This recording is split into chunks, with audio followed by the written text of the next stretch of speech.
அமைதி.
ونعوذ بالله من شرور انفسنا ومن سيئات اعمالنا من يهده الله فلا مضل له ومن يضلل فلا هادي له اشهد ان لا اله الا الله واشهد ان محمدا عبده ورسوله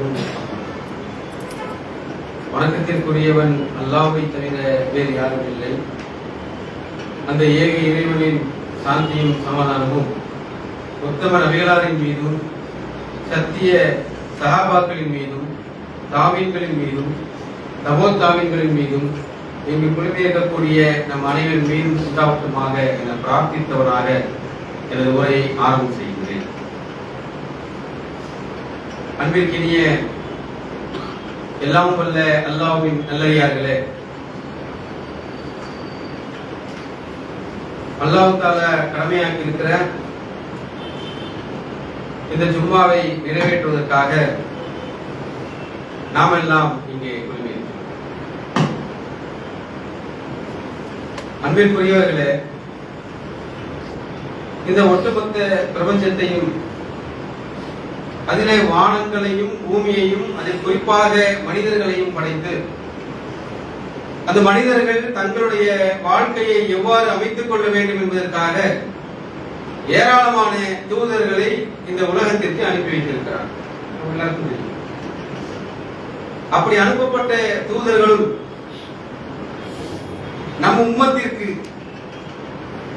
இறுதி தூதராக நபிகள் நாயகம் ஸல்லல்லாஹு அலைஹி வஸல்லம் அவர்கள் அனுப்பப்பட்டிருக்கிறார்கள். மற்ற நபிமார்கள் எல்லாம் தூதர்கள் எல்லாம் ஒவ்வொரு சிறு கூட்டத்தாருக்கும் சிறு பகுதியினருக்கும் அனுப்பப்பட்டாலும்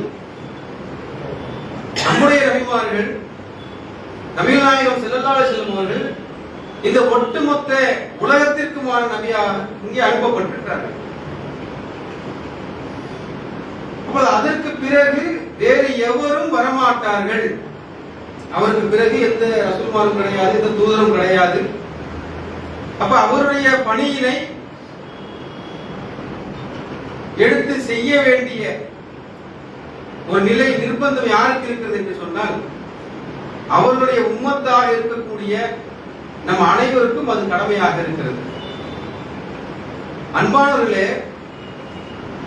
நாயகம் ஸல்லல்லாஹு அலைஹி வஸல்லம் அவர்கள் அவரிடத்தில் ஏராளமான உண்மையான குணங்கள் அவரிடத்தில் இருக்கிறது. நமக்கு எல்லாருக்கும் தெரியும். அதே போல நாம் பின்பற்றிக் கொண்டிருக்கக்கூடிய இந்த இஸ்லாமிய மார்க்கமும் ஏராளமான நன்மைகளையும் குணங்களையும் நமக்கு போதித்து வருகிறது. அதை குறிப்பிட்டு சொல்ல போனால் இந்த சமூகத்திலே முஸ்லிம்களுடைய நிலை எவ்வாறு இருக்கிறது என்பதை பற்றி ஒரு சில கருத்துக்களை நாம் இங்கே பார்க்க வேண்டும். அன்பிற்குரியவர்களே, நம்முடைய சமூகத்தில் இரண்டு நிலையாக நாம் எடுத்துக்கலாம். இரண்டு நிலையாக எப்படி எடுக்கலாம்? இங்க இருக்கக்கூடிய நம்மவர்கள், முஸ்லிமானவர்கள், முஸ்லிம்கள், அவர்களுக்கு மறுமை இருக்கிறது, மறுமை வாழ்க்கை இருக்கிறது. முஸ்லிம்கள் அனைவருக்கும் மறுமை வாழ்க்கை இருக்கிறது. அதை நோக்கியே நாம் சென்று கொண்டிருக்கிறோம். அது ஒரு பக்கம், அதுதான் பெரியது. அதை நோக்கிதான் நம்முடைய வாழ்க்கையின் ஒவ்வொரு அடிகளையும் நாம் எடுத்து வைத்துக் கொண்டிருக்கிறோம். தொழுவதாக இருந்தாலும், நோன்பு வைப்பதாக இருந்தாலும், ஜகாத் கொடுப்பதாக இருந்தாலும், பிறருக்கு நாம் நன்மை வைக்கக்கூடியதாக இருந்தாலும், நம்முடைய தாய் தந்தையரை பார்த்துக் கொள்வதாக இருந்தாலும், கணவன் மனைவி பிள்ளைகள், இது அனைத்தையும் எதற்காக நம்ம பார்க்கிறோம் என்று சொன்னால், மறுமையிலே இறைவன் எந்த கண்களும் பார்த்திராத, எந்த காதுகளும் கேட்டிராத மிக பிரம்மாண்டமான சொர்க்கத்தை படைத்து வைத்திருக்கிறான். மிக பிரம்மாண்டமாக இருக்கும். நீங்கள் கற்பனையே செய்து பார்க்க முடியாது. உங்களுடைய எண்ண ஓட்டத்தை நீங்கள் எவ்வளவு ஓட்டினாலும் அந்த சொர்க்கம் எப்படி இருக்கும் என்று நம்மால் கற்பனை கூட செய்ய முடியாது. அவ்வளவு ஒரு சிறப்பு மிக்க ஒரு சொர்க்கத்தை அல்லாஹ் படைத்திருக்கிறான். அதை போல எவ்வளவு பிரம்மாண்டமாக இருக்கும், ஒரு இனிமையானதாக இருக்கக்கூடிய சொர்க்கம் ஒரு பக்கம் இருந்தாலும், அதற்கு மறுபுறமாக நேர் எதிரே என்ன இருக்குது? நரகம் இருக்கிறது. அப்ப சொர்க்கம் நரகம் இந்த பக்கம் இருக்குது. நம்முடைய வாழ்க்கையை எவ்வாறு நம்ம அமைச்சுக்கிட்டு இருக்கோம்? அது சொர்க்கத்தை நோக்கி போகக்கூடிய ஒரு பாதை அமைத்துக் கொண்டிருக்கும். இதுதான் முஸ்லிம்களுடைய ஒரு பிரதானமான ஒரு வேலையாக நம்ம அதுக்கு தான் இருக்கிறோம். அப்ப இரண்டாவதான வேலை என்ன?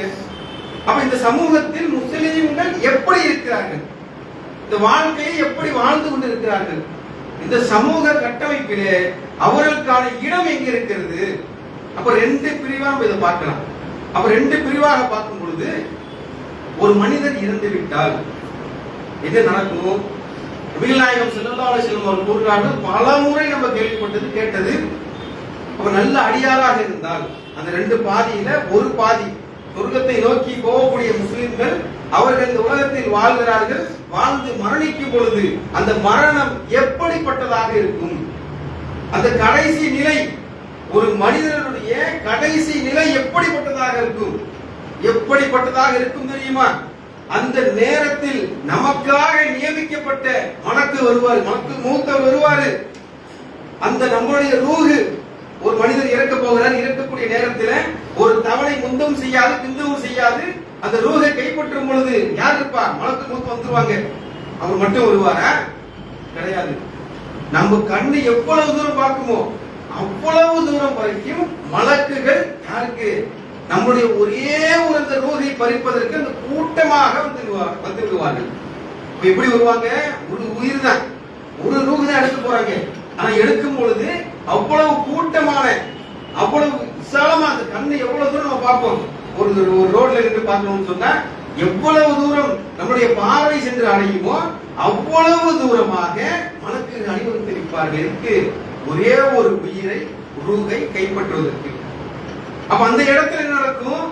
இரண்டு தான் நடக்கும். என்ன நடக்கும்? ஒண்ணு, அவர் நல்ல அடியாரா இருப்பாரு, அல்லாஹ்வுடைய பாதைய, அந்த குர்ஆனை, அந்த தொழுகை, நோன்பு, ஜக்காத்தை எல்லாம் சரியாக செய்து இந்த உலகத்தில் அமல்களை சேர்த்தவராக அவர் என்ன செய்வாரு? அவர் இருப்பாரு. அவர் நல்லடியார் லிஸ்ட்ல வருவாரு, நல்லடியார். அப்புறம் இன்னொருத்தர் யாரு? கெட்டடியார். அல்லாஹ்வுடைய பாதையை தெரிந்தும் அதை மறுத்தவராக. அதே போல காஃபிர்கள் எல்லாவற்றையும் எல்லாருமே உள்ள சேர்த்துக்கலாம். அப்ப ரெண்டு இருக்குது. அப்ப நல்லடியார் ஒரு குரூப் இருக்கிறாங்க, கெட்டடியார் ஒரு குரூப் இருக்குது. அப்ப நம்முடைய ரூஹ் எடுக்கும் போது இன்ஷா அல்லாஹ் நம்முடைய ரூஹ் நல்ல அடியாராக இருக்கும் பொழுது, அல்லாஹ்வுடைய வார்த்தையை மொழியும் பொழுது நம்முடைய ரூஹ் பிரிக்கப்படுது. அப்ப நல்ல அடியாராக இருக்கும் பொழுது அவருடைய ரூஹ் எவ்வாறு பறிக்கப்படும்? மலக்குல் மௌத் வருவாரு, வந்து சலாம் கேட்டுக்கிட்டு நம்ம மரணம் நெருங்கிடுச்சு, அந்த நேரத்துல சலாம் சொல்லியவர்களாக வருவார்கள். சலாம் சொல்லியவர்களாக அந்த மலக்குல் மௌத் வெண்மை பொருந்தியவராக, அதாவது பார்க்கும் பொழுதே அந்த ரூஹுக்கு அந்த நமக்கு எப்படி இருக்கும்னு சொன்னா அவ்வளவு ஒரு சந்தோஷமாக இருக்கும். அந்த நம்ம உயிர் பறிக்க வராங்க இருந்தாலும் கூட அவர்களை பார்க்கும் பொழுது அல்லாஹ்வை பார்க்க போகிறோம் என்கிற ஒரு எண்ணம் நமக்கு உள்ளத்துல ஒரு நிறைய நம்ம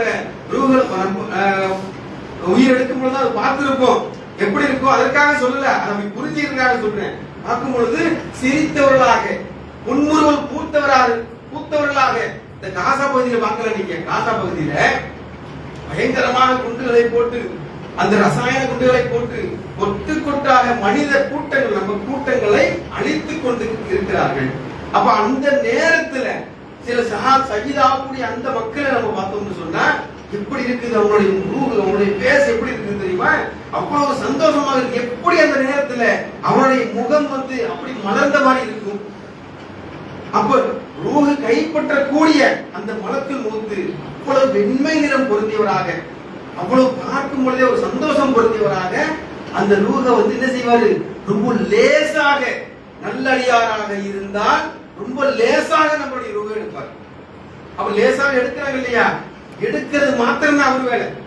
எடுத்த பிறகு எடுத்த உடனே பின்னாடி இருக்கக்கூடியவர்கள் சொர்க்கத்திலிருந்து கொண்டு வரப்பட்ட அந்த கஃபன் ஆடையை அந்த ரூஹுக்கு அணிவிப்பார்கள். அந்த ரூஹை எப்படி கொண்டு போவாங்க? அப்படியே மனம் கமல கமல அப்படியே ரொம்ப ஒரு வாசனையாக, ரொம்ப ஒரு சந்தோஷமாக அந்த ரூஹை நல்ல அடியாராக இருந்தால் அந்த ரூஹை அவர்கள் அவ்வாறு கைப்பற்றுவார்கள். அப்ப எவ்வளவு ஒரு அந்த நேரத்தை நினைத்து பாருங்கள். அப்ப ரொம்ப நமக்கு பார்க்கிறோம், நம்முடைய உயிர் போகக்கூடிய நேரம் எடுத்த மாத்திரத்திலே இன்னொரு மலக்கு என்ன செய்வாரு? அந்த ரூஹ கைப்பற்றி அந்த ரூஹ இந்த சொர்க்கத்திலிருந்து கொண்டு வரப்பட்ட அந்த நறுமணத்தை பூசி அந்த கஃபன் இடப்பட்டு அவர்களை வானத்தை நோக்கி, அல்லாஹ் 7 இருக்கு இல்லையா, அந்த 7க்கு அங்க போய் என்ட்ரி போட்டு வரணும், போய் கொண்டு வருவார்கள். இதுல கூட நீங்க விஷயம் பார்க்கலாம். அப்ப இது நல்ல அடியாருக்கு எப்படி ரூஹ் போகும், எப்படி எடுக்கப்படுவார்கள் என்ற ஒரு செட்டிங். அதே போல கெட்ட அடியாராக இருந்தால் நபி நாயகம் ஸல்லல்லாஹு அலைஹி வஸல்லம் அவர்கள் சொல்கிறார்கள், ஒரு பயங்கரமான ஒரு தோற்றம் இருக்கும். அந்த தோற்றத்தை சில இடத்துல ஒரு அச்ச உணர்வு ஏற்படும் இல்லையா, சில திடீர்னு ஏதாவது ஒரு திடுக்கிடும் ஒரு உணர்வு நமக்கு வரும். ஏதாவது ஒரு போட்டோ ஒரு மாதிரியாக பார்த்துவிட்டால் நம்முடைய உள்ளம் ஒரு பயம் ஏற்படும். அதை போல அந்த மலக்குல் மௌத் எப்படி வருவாரு? ரொம்ப விகாரமான மோசமான ஒரு நிலையில பயங்கரமான தோற்றம், விகாரமான ஒரு தோற்றம் கொண்டவராக அந்த கெட்டடியார்கள் அவருடைய ரூஹ் பறிக்கப்படும் பொழுது அவர் வருவார்கள். சலாம் எல்லாம் கேட்காது, சலாம் எல்லாம் சொல்ல மாட்டார்கள். அவருடைய ரூஹ எப்படி பறிப்பார்கள் தெரியுமா? வந்தவனே ஒரு அடி விழுங்குதில்ல, இந்த பார்த்த பயத்தை அப்படியே நடுங்கி கொண்டிருப்போம். யாரு? கெட்ட அடியாராக இருப்பவர்கள். அப்ப இருக்கக்கூடிய நேரத்துல அப்படியே பயந்து நடுங்கி கொண்டிருக்கக்கூடிய நேரத்துல அவர்கள் சரியான ஒரு அடி அடிப்பார்கள். அந்த ரூஹ் எப்படி கைப்பற்றப்படும் என்று சொன்னால் அந்த உடம்புக்குள்ளே இருக்கும், வெளியே வராது. அந்த மாதிரி ஒரு காட்சியை கண்ட பிறகு சந்தோஷமாக ஒரு மகிழ்ச்சியாக வெளியே வர முடியுமா? கண்டிப்பாக வெளியே வர முடியாது. எப்படி ரொம்ப கொடூரமாக எடுக்கப்படும், எப்படி அந்த கெட்ட அடியாருடைய ரூஹ் எடுக்கப்படும் என்று நம்முடைய தூதர் அவர்கள் கூறுகிறார்கள். ஒரு தோல் பை இருக்குது இல்லையா, ஒரு சாக்கு பை. அந்த சாக்கு பையில ஒரே ஒரு நூலை உருவா எவ்வளவு சிரமமாக இருக்கும். அந்த ஒரே ஒரு த்ரெட்டை எடுத்தா எவ்வளவு சிரமப்பட்டு உருவி எடுக்க வேண்டி வரும். அவ்வளவு சிரமப்பட்டு அந்த ரூஹை அந்த உடம்பிலிருந்து பிரிப்பார்கள். ரொம்ப கொடூரமாக பிரிப்பார்கள். பிரித்த மாத்திரத்திலே அவருக்கு அந்த உயிர் எடுக்கிறது தான் வேலை, ரூஹ் எடுக்கிறது வேலை. அவர் ரூஹ் எடுத்த மாத்திரத்திலேயே இவர்கள் என்ன செய்வாங்க தெரியுமா? பின்னாடி இருக்கக்கூடியவர்கள் அழுக்கு நிறைந்த ஒரு கோணி மாதிரி ஒரு பொருள், அந்த பொருள்ல அந்த ரூஹை சுத்தி நாற்றம் அடிக்கக்கூடிய அந்த ரூஹ என்ன செய்வாங்க? அதை சுற்றி கொள்வார்கள். அப்ப உயிர் எப்படி பறிக்கப்படும்? நல்ல அடியாராக இருந்தால் வாசனை கமல கமல ரொம்ப மகிழ்ச்சிகரமாக இருக்கக்கூடிய ஒரு முகத்தை பார்த்தவர்களாக நம்முடைய ரூஹ் பறிக்கப்படும். நல்ல அடியாராக இருந்தால். அப்ப கெட்ட அடியாராக எப்படி பறிக்கப்படும்? கோணியில ரொம்ப அழுக்கு பயங்கரமா நாற்றம் அடிக்கக்கூடிய அந்த கோணியில் சுற்றப்பட்டு 7 வானத்திற்கு மேல் இருக்கக்கூடிய அரிசில அந்த புத்தகத்துல அங்க என்ட்ரிக்காக எடுத்துட்டு போவாங்க. அப்ப நல்ல அடியாராக இருந்தால் அவருடைய ரூஹ் எடுத்துட்டு போகும்பொழுது ஒவ்வொரு வானத்திலும் ஒவ்வொரு மலக்குகள் இருப்பார்கள். அந்த வாசனையை அவர்கள் நுகரும் பொழுது அவர்கள் கேட்பார்கள், என்ன இவ்வளவு ஒரு மனம் கவலை கொண்டு வரீங்க அப்படின்னு கேட்கும் பொழுது இந்த மலக்கு சொல்லுவாரு, ஒரு வானம் திறக்கப்பட்டு அங்க ஏற்று பேர் எழுதப்படும். அதை போல கெட்டடியாராக இருந்தால் வானம் திறக்கவே படாது. அப்ப கெட்ட அடியாராக இருந்தால் வானம் திறக்கப்படாது. சிரமத்திற்கு மேல சிரமப்பட்டு அங்க கொண்டு போய் வைக்கக்கூடிய ஒரு காட்சி. அப்ப 2 அடியார்களாக, கெட்ட அடியார்களாகவும் நல்ல அடியார்களாகவும் நாம் இந்த உலகத்தில் வாழ வேண்டும் என்று சொன்னால் நம்ம எதை ஃபாலோ பண்ணணும்? அன்பிற்குரியவர்களே, நபிகள் நாயகம் ஸல்லல்லாஹு அலைஹி வஸல்லம் அவர்கள் அவருடைய ஹஜ்ஜத்துல் விதாவிலே ஒரே ஒரு ஹஜ்ஜை செஞ்சிருக்கிறாங்க. அந்த ஹஜ்ஜிலே ரத்தின சுருக்கமான ஒரு உரையை இங்கே நிகழ்த்தி விட்டு சென்றிருக்கிறார்கள். யாருக்கு? நம்முடைய சஹாபா பெருமக்களுக்கு, தோழர்களுக்கு. அந்த ரத்தின சுருக்கமான உரை என்ன உரை தெரியுமா? அங்கே கூடியிருந்த மக்களை பார்த்து அவர்கள் சொல்லுகிறார்கள், நான் உங்களுக்கு மார்க்கத்தை முழுமைப்படுத்தி விட்டேனா என்று 3 முறை சொல்லுகிறார்கள். சொன்னதற்கு பிறகு அவர்களும் சாட்சி பகிர்ந்தார்கள்.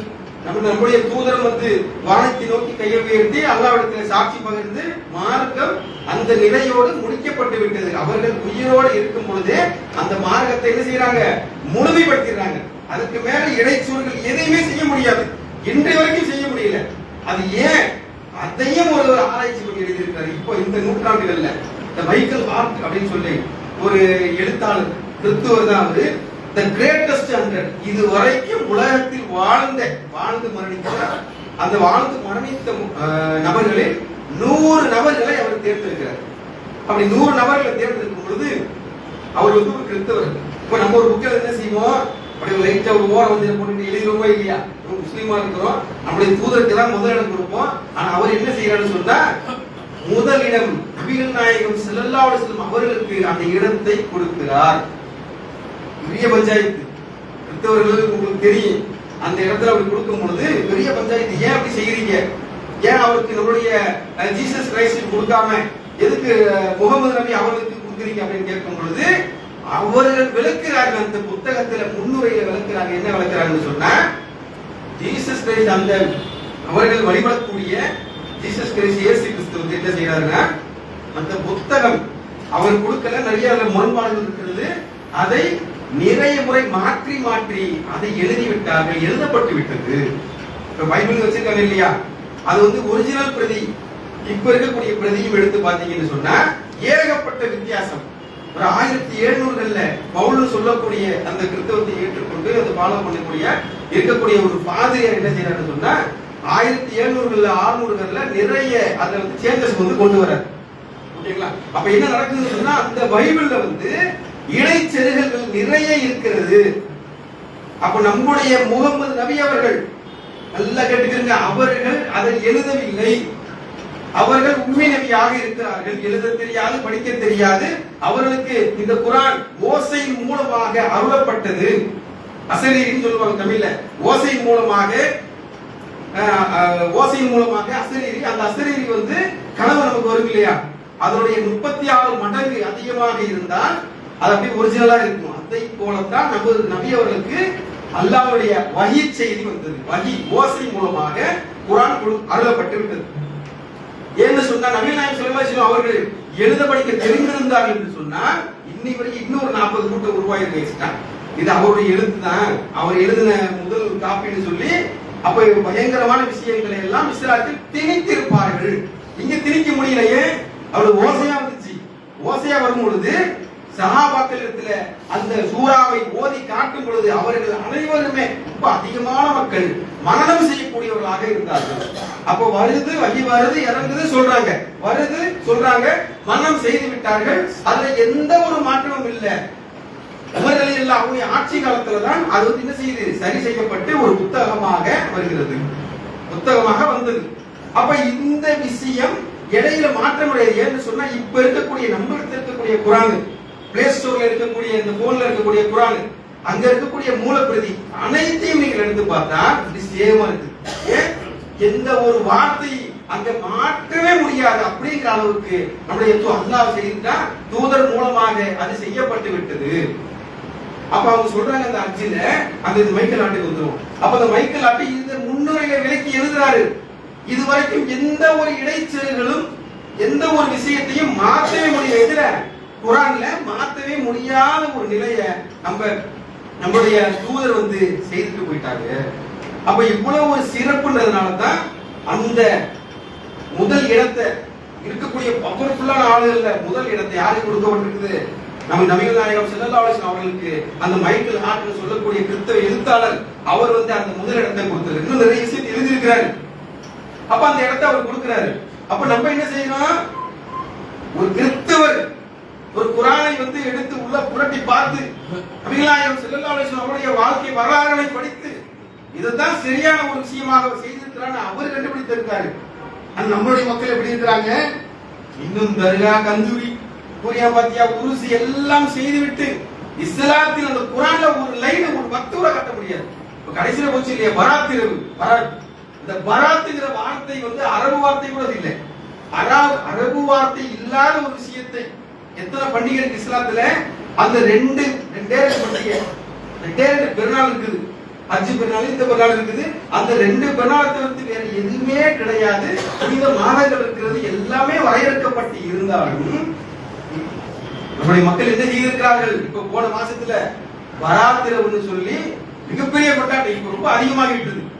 அது மட்டும் இல்லாமல் அவர்கள் அன்னைக்கு கட்டாயமாக நோன்பு வைக்க வேண்டும். அப்ப குர்ஆன்ல இல்ல. அப்ப எத்தனை மக்களுக்கு நம்ம எத்தி வச்சிருக்கோம்? அப்ப இந்த குர்ஆன்ல இருக்கக்கூடிய விஷயத்தை முன்னாடி சொன்னது போல எத்தனை மக்களுக்கு நம்ம எடுத்து வச்சிருக்கோம்? நீங்க சொல்லுங்க. மற்ற மக்களுக்கு நம்ம விஷயத்தை எடுத்து சொல்லவே இல்லையே. ஆனா ஒரு கிறிஸ்தவ எழுத்தாளருக்கு தெரியுது இந்த குர்ஆன்ல எந்த ஒரு இடைச்செருகளும் பண்ண முடியாது. பண்ண முடியாத அளவிற்கு அவர்கள் செட்டிங் வச்சுட்டு போயிட்டாங்க. நீங்க யாருமே மாற்ற முடியாது. நீங்க யார் நினைத்தாலும் சரி அந்த மூல பிரதியும் இப்ப வரக்கூடிய மொழிபெயர்ப்புகளும் சரியான ஒரு சமமாகத்தான் இருக்கும். எந்த ஒரு மாற்றமும் கிடையாது. வார்த்தைக்கு வார்த்தை மாறும் மொழிபெயர்ப்புல. அதாவது 6000 மொழி இருக்குது உலகத்துல. கிட்டத்தட்ட 2000 மொழிக்கு மேல குர்ஆன் மொழிபெயர்க்கப்பட்டிருந்தாலும் எந்த ஒரு வார்த்தைக்கும் அர்த்தம் மாறாமல் இருக்கிறது. ஒரு 40 வருஷத்துக்கு முன்னாடி இங்க தமிழ்ல வரவில்லை என்று சொன்னால் நல்லா பாதுகாக்கணும். நம்மள இருக்கக்கூடிய இந்த மக்கள்ல பெரும்பாலான மக்கள் இங்க உட்கார்ந்து இருக்கக்கூடியவர்கள் கூட பாத்தியாதவர்கள் போகக்கூடிய அந்த காட்சி இன்றும் இருந்திருக்கும். அப்ப இந்த மொழிபெயர்ப்பு வருது. அதை படிக்கக்கூடிய மக்கள் அதை மற்ற மக்களுக்கு எத்தி வைக்கக்கூடிய ஒரு சூழ்நிலையை கூட நம்ம உருவாக்காம இருக்கிறோம். அப்ப ரெண்டு விஷயம் முதல்ல சொன்ன இல்லையா? முதல்ல சொல்லக்கூடிய ஒரு விஷயம் இந்த உலக வாழ்க்கையை சார்ந்தது. இரண்டாவது சொன்ன விஷயம் மறுமையை சார்ந்தது. அப்ப இந்த உலக வாழ்க்கையை சார்ந்த விஷயத்துல நம்ம எத்தனை மக்களுக்கு எத்தி வச்சிருக்கிறோம்? அப்ப ஒரு மனிதர் இறந்து விட்டால் 3 விஷயங்கள் பின் தொடர்ந்து வந்து கொண்டே இருக்கிறது. சொந்தக்கார பணம் எல்லாமே போயிடும். ஒரு மனிதர் என்ன அமல் செய்திருக்கிறாரோ அவருடைய மறுமை வாழ்க்கைக்கு அந்த அமல் தான் இந்த கபரில வெளிச்சமாக அவர் கூடயே இருக்கும். அவ என்ன அமல் செய்திருக்கிறோம்? அப்ப அந்த அமல் இந்த குர்ஆனை மற்ற மக்களிடத்தில் எத்தி வைத்தால் சரியாக இருக்கிறதா என்று செக் பண்ணா. அப்ப இதை நாம சொல்ல தவறி இருக்குமா இல்லையா? இது முஸ்லிம்களுக்கே தவறி இருக்கும். அன்பிற்குரிய நீங்க யோசிச்சு பாருங்க. மாற்று மத சகோதரத்துல எவ்வளவு ஒரு தீண்டாமை கடைபிடிக்கப்படுகிறது, எவ்வளவு ஒரு வெறுப்பு கடைபிடிக்கப்படுகிறது. அன்பிற்குரிய முன்னாடி சொன்னது போல அச்சினுடைய இறுதி பேருரையில நபிகள் நாயகம் ஸல்லல்லாஹு அலைஹி வஸல்லம் அவர்கள் சாட்சி பகிர்ந்த பிறகு ஒரு நிகழ்த்துகிறார்கள். இன்னும் நிறைய விஷயங்கள் வருது, எடுத்து பேசினா ரொம்ப நேரம் பேச முடியும். அப்ப அவர்கள் சொல்லுகிறார்கள், இந்த உலகத்தில் இருக்கக்கூடிய அனைத்து மனிதர்களும் ஒரு தாய் தந்தையருக்கு பிறந்தவர்கள். அவ்வளவுதான் கொடுத்திருக்கு. உலகத்தில் இருக்கிற எல்லாரும் ரோட்ல போகக்கூடிய காவிரியாக இருந்தாலும், காதியாடியாக இருந்தாலும், அகமதியாக்களாக இருந்தாலும், இந்த சாமி சிலை வணங்கக்கூடியவர்களாக இருந்தாலும், கருப்பு சட்டை போட்டுக்கொண்டு கடவுளே இல்லை என்று மறுத்தாலும் அனைவருமே யாரு? ஒரு தாய் தந்தையருக்கு பிறந்தவர்கள். நல்ல ஒரு லைன். அடுத்து என்ன பிரச்சனை? மொழி ரீதியாக சட்டை போடுகிறார்கள். மொழி ரீதியாக எப்படி சட்டை போடுறேன்? என் மொழி தான் பெருசு அடிச்சுக்கிறாங்க. இப்ப இங்கே இருக்காங்க இல்லையா? கட்சி வைத்துக் கொண்டு குழப்பிக் கொண்டு இருக்கிறதா இல்லையா? அப்ப தெலுங்குல போனீங்க, கன்னடமோ தெலுங்கோ மலையாளமோ எது தெரிந்தாலும் அந்த அந்த ஊரை விட்டு மற்ற ஊருக்கு போய் பேசுறீங்கன்னு சொன்னா இழிவாக பார்க்கக்கூடிய ஒரு காட்சி. இழிவா பார்ப்பாங்க. நீங்க தமிழ நீங்க கேரளாவிலையோ நீங்க கன்னடத்துல பேசுறீங்கன்னு சொன்னா அப்புறம் ஒரு இழிவா பார்ப்பாங்க. என்ன ஒரு கன்னடம் தெரியல, என்ன ஒரு மலையாளம் தெரியல, அப்படி இழிவா பார்ப்பாங்க. இங்க சண்டை போட்டுக்கிறாங்க. எப்படி சண்டை? என்னுடைய மொழி முதல்ல இருக்கணும், முதல் பிளேஸ், ஃபர்ஸ்ட் பிளேஸ் என் மொழி கொடுத்துரு. கன்னடத்துல போய் கேட்டீங்கன்னா கன்னடம் தான் ஃபர்ஸ்ட் அப்படின்பா. மலையாளக்காரன் கேட்டா மலையாளம், கேரளாக்காரன் கேட்டா அப்ப துளுகாரனை விட துளும்பா. இப்ப இந்திக்காரனை கேட்டா இந்தி ஃபுல்லா அடிச்சுட்டு வரேன். அப்ப நம்மகிட்ட கேட்டா தமிழ் ஃபர்ஸ்டும் போகும். ஆனால் இங்க இருக்கக்கூடிய மக்கள் 2026 மொழிய முதலிடம், இரண்டாவது இடம், மூன்றாவது இடம் சண்டை போடுறாங்க. ஆனால் நபிகள் நாயகம் ஸல்லல்லாஹு அலைஹி வஸல்லம் அவர்கள் இந்த காலத்திலே 14 நூற்றாண்டுக்கு முன்னாடி சிந்தித்து பாருங்கள்.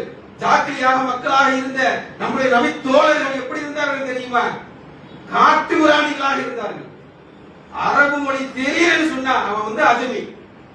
அரபு மொழி தெரியலையா, வேற மொழி பேசுறியா, நீ வந்து கால்நட. எப்படி இருக்கும் இங்க சொன்னாலே, எப்படி இப்ப சொன்னாலே கோவம் வருமா இல்லையா? இப்ப கன்னடம் வந்து இங்க பேசுறான் ஒருத்தன், ஆடு மாடு நம்ம சொல்ல மனசு வராது, நமக்கு சொல்ல மாட்டோம். ஆனால் அந்த காலத்தில் 14 நூற்றாண்டுக்கு முன்னாடி அவர்கள் சொல்லி இருக்கிறார். என்ன சொல்லி இருக்கிறார்? காட்டு மிராணி என்று சொல்லி இருக்கிறார். நம்முடைய தோழர்கள் தான் சொல்லி இருக்கிறார்கள், அருமை தோழர்கள். அப்ப அந்த அருமை தோழர்களை பண்படுத்தி காட்டியது நபிகள் நாயகம் ஸல்லல்லாஹு அலைஹி வஸல்லம் அவருடைய வார்த்தையும் குர்ஆனும் தான். எப்படி மாத்திச்சு, எப்படி மாற்றியதுன்னு சொன்னால் நபிகள் நாயகம் ஸல்லல்லாஹு அலைஹி வஸல்லம் அவர்கள் கூறுகிறார்கள், அரபி தெரிந்தவரும் அரபி தெரியாதவரும் ரெண்டு பேருமே சமம் தான். அரபி தெரியலன்னு சொன்னாலும் சரி, அரபி தெரிந்திருந்தாலும் சரி, இருவரும் சமமானவர்கள். எதில் உயர்ந்தவர்கள் என்று சொன்னால் அல்லாஹ்வின் பார்வையில் யார் உயர்ந்தவர்களோ, அமலில் யார் சிறந்தவர்களோ அவர்கள் தான். யார் சிறந்தவர்கள் பா? இருக்கிறது எல்லாம் அள்ளி கொடுத்துக்கிட்டே இருக்கீங்களா? அல்லாஹ்வின் பாதையில் செலவு பண்ணிட்டே இருக்கீங்களா? நோன்பு வைத்தவர்களாக இருக்கிறீர்களா? தொழுகை சரியான நேரத்தில் கடமையாக நிறைவேற்றியவர்களாக இருக்கிறீர்களா? இப்படி நிறைவேற்றியவர்களாக இருந்தால் அல்லாஹ்வின் பால் உயர்ந்தவர்கள். அப்பதான் உயர முடியும். நீங்க ஒரு மொழியிலேயோ இனத்திலேயோ முடிய முடியாது. அதே மாதிரி இனத்தில் அடிச்சுக்கிறார், அதே போல நிறத்தில் அடித்துக் கொள்ளக்கூடிய மக்கள் நிறைய பேர் இருக்காங்க. நிறம்னு சொன்னா இப்ப நமக்கு தெரியாது, இங்க ஒண்ணு இல்ல. ஆனா சவுத் ஆப்பிரிக்கா, அதே போல அமெரிக்கா எல்லாம் போய் பாத்தீங்கன்னு சொன்னா கருப்பர்கள், நெல்சன் மண்டேலா கேள்விப்பட்டிருப்பீங்க. அந்த பேரெல்லாம் இப்ப எப்படி நமக்கு தெரிஞ்சது? கருப்பாக பிறந்து விட்டாலே ஒதுக்கி வைக்கக்கூடிய ஒரு காட்சி. கருப்பா பிறந்துட்டானா ஒதுக்கிடுவான், ஒதுக்கிடுச்சு. கருப்பா பிறந்துட்டான்னு சொன்னா கருப்பன் தாழ்ந்தவன் அப்படிங்கிற ஒரு மனம், வெள்ளையா பிறந்தா உயர்ந்தவன் அப்படின்னு சொல்லக்கூடிய ஒரு மனம். ஆனா நீங்க என்னது, நிறத்தாலோ மொழியாலோ, இனம், தமிழினம், தெலுங்கினம், அந்த மாதிரி இனம் இருக்கிற அந்த இனத்தாலோ எந்த ஒரு பாகுபாடும் கிடையாது. அன்பிற்குரியவர்களே, எல்லாம் எங்க பார்க்கணும்னு சொன்னா ஹஜ்ஜில உலகின் முதல் ஆலயம் இருக்குது இல்லையா, காபத்துல்லாஹ் நீங்க பார்க்கலாம். இல்லமா பார்ப்பீங்க, உயரமா பார்ப்பீங்க, வேற மொழி பேசுறவங்களா பார்ப்பீங்க, வேற இனத்தவர்களாக பார்ப்பீங்க. அப்ப எல்லாம் அனைத்து மொத்தமாக இருக்கக்கூடிய ஒரு இடம் எங்க இருக்குது? இந்த மனிதர்கள் முழுவதுமாக இங்க வந்து சேர முடியும். அன்பிற்குரியவர்களே, இங்க வந்து தான் நீங்க சேர முடியும். அதே போல அதை விட முக்கியமாக தமிழகத்தில் என்ன இருக்குதுன்னு சொன்னா சாதி ரீதியாக தீண்டாமை. அந்த சகோதரன் நம்மள்கிட்ட அவன் என்ன கேட்கிறான், உள்ளத்துல என்ன இருக்கு தெரியுமா? கேட்க முடியல வெளியில. அவனால என்ன நினைக்கிறான்? அவனே தாழ்ந்தவன் நினைச்சுக்கிறான், அவனே தாழ்ந்தவன் நினைக்கிறான். அவனுக்கு வந்து அதை எப்படி புரிய வைக்க முடியும்? அப்ப அவன் கேட்கறது என்ன? ஃப்ரெட்டர்னிட்டி அண்ட் ஈக்குவாலிட்டி தான் அவன் கேட்கிறான். சகோதரத்துவம், சமத்துவம், இது ரெண்டுமே எங்க இருக்குது? இஸ்லாத்தில் அதிகமாக இருக்கிறது. என்னைக்காவது நம்ம எடுத்து சொல்லிருக்குமா? அந்த மாற்று மத சகோதரத்துல ஒரு பெண் பிள்ளையை பெற்று விட்டா என்ன நினைக்கிறாங்க? அவன் பெண் பிள்ளையை பெற்று விட்டோம், வந்து வரதட்சணை நிறைய கொடுக்கணும், எதுவுமே பண்ண முடியாதுன்னு சொல்லி கள்ளிப்பாலை ஊற்றி கொலை செய்து இந்த தமிழகத்திலே நிறைய மக்களை, நிறைய பெண் பிள்ளைகளை புதைத்திருக்கிறார்கள். அப்ப வந்து இங்க எப்படி இருக்குது? பெண் பிள்ளைகள் பிறந்தால் நற்செய்தி அந்த இடத்துல உடைக்குது. அதுக்கு முன்னதாகவும் அது இருந்தது. பெண் பிள்ளைகள் வந்து உயிரோடு புதைக்கக்கூடிய வழக்கம் இருந்தது. அப்ப இங்க என்ன பண்றாங்க? பெண் பிள்ளைகள் பிறந்தால் நற்செய்தி, நற்செய்தி கூறுகிறாங்க அப்படின்னு அல்லாஹ் சொல்லுகிறார். அப்ப இவ்வளவு விஷயம் இருக்கும் பொழுது இதில் ஏதாவது ஒரு விஷயத்தை மற்ற மக்களிடத்தை எடுத்து கூறி சொர்க்கத்தில் செல்லக்கூடிய நல் மக்களாக உங்களை என்னையும் ஆக்கி அருள் புரிவானாக. என்னை முதல் முறையை ஒதுக்கி வாழ்க்கை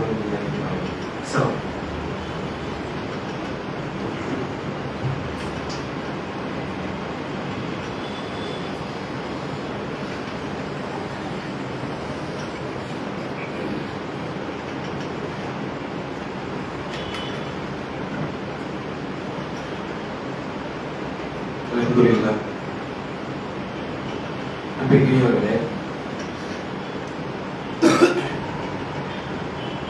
சொன்னது போல இஸ்லாம் நிறைய மாற்று மத சகோதரர்களுக்கு வந்து ரொம்ப சிரமப்பட்ட வகையில அவங்களுக்கு வந்து கிடைச்சது. நமக்கு எப்படி கிடைச்சது என்று சொன்னால் ரொம்ப லேசுவாக நம்முடைய வாப்பா அம்மா தாத்தா பாட்டி மூலமாக நமக்கு லேசாக கிடைச்சிருச்சு. அப்ப அதனால தான் அதனுடைய வழி வருத்தம் வந்து அதிகமாக நாம் உணராதவர்களாக இருக்கிறோம். அப்ப இந்த குர்ஆனுடைய விஷயத்தை மற்ற மக்களுக்கு எடுத்து சொல்வது போல இந்த சமூகத்திலே நம்ம எந்த இடத்துல இருக்கணும் யோசிச்சு பாருங்க. சுதந்திர இந்தியாவிற்கு பிறகு நம்மளுடைய நிலைமை என்ன இருக்குது? நம்ம இங்க உட்கார்ந்து இருக்கக்கூடிய இந்த சகோதரத்தில் நான் கேட்கிறேன், எத்தனை அரசாங்க அதிகாரிகள் இங்க இருக்கிறீங்க? நம்ம வீடுகள்ல எத்தனை அரசாங்க அதிகாரிகள் இருக்கிறார்கள்? வழக்கறிஞர்கள் எத்தனை பேர் இருக்கிறீங்க? டாக்டர் எத்தனை பேர் இருக்கிறீங்க?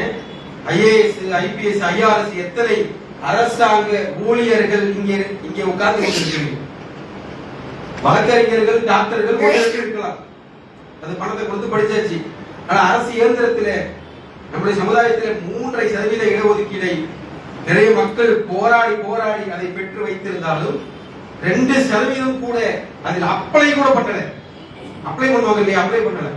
ஆனால் மாற்றாக ஒரு 3% இருக்கக்கூடியவர்கள் 90% அவர்கள் உள்ளே இருக்கிறார்கள். அப்ப நம்ம எந்த இடத்துல இருக்கிறோம்? நம்ம தனியா ஒரு தீவுல முஸ்லிம்கள் தனியாக இருக்கிறோம். அவன் வந்து சட்டம் போட்டு சிஏ போட்டு நம்மளை தனிமைப்படுத்தி வெளியே அனுப்பக்கூடிய ஒரு பிளான் வச்சிருந்தான்னு சொன்னா நம்ம என்ன செய்யறோம்? அரசு இயந்திரத்திலேயே இல்லாம நம்ம தனியாவே வாழ்ந்துட்டு இருக்கோம். அதனாலதான் இப்ப ஓட்டு போடுவதற்கு கூட அவன் என்ன செய்யறான்? வீடு வீடாக வந்து செக் பண்ணி கிட்டத்தட்ட ஒரு 1 லட்சம் பேர் 2 லட்சம் பேரை வந்து அழகா நீக்கி இருக்கிறான். இந்த ஆட்சி முடியுமோ தெரிய பாருங்க. அப்ப எப்படி அதெல்லாம் பண்ண முடியுது என்று சொன்னால் நம்முடைய மக்கள், நம்மளுடைய உரிமை, அது தனியா போல நம்முடைய உரிமை. அங்கிருக்கிறவர்கள் நிறைய அரசாங்க வேலைகள் இருக்கிறது. இந்த டிஎன்பிஎஸ்சில குரூப் 1, 2, 3, 4 இருக்கிறது. ஆர்ஆர்பி ரயில்வே ரெக்ரூட்மெண்ட் போர்டு இருக்கிறது. அதே போல யூபிஎஸ்சில போர்டு இருக்கிறது. நீ சாதாரண நினைக்கலாம், யூபிஎஸ்சில வந்து சிபிடி ஒரு போஸ்டிங் இருக்குது. அது வந்து 10வது படிச்சிருந்தா எழுதலாம். 45,000 ரூபாய் சம்பளம் தருவோம் மத்திய அரசுல, தெரியுமா? வெறும் 10வது படிச்சிருந்தா எத்தனை பேருக்கு தெரியும்? எத்தனை பேர் எழுதியிருக்கணும்?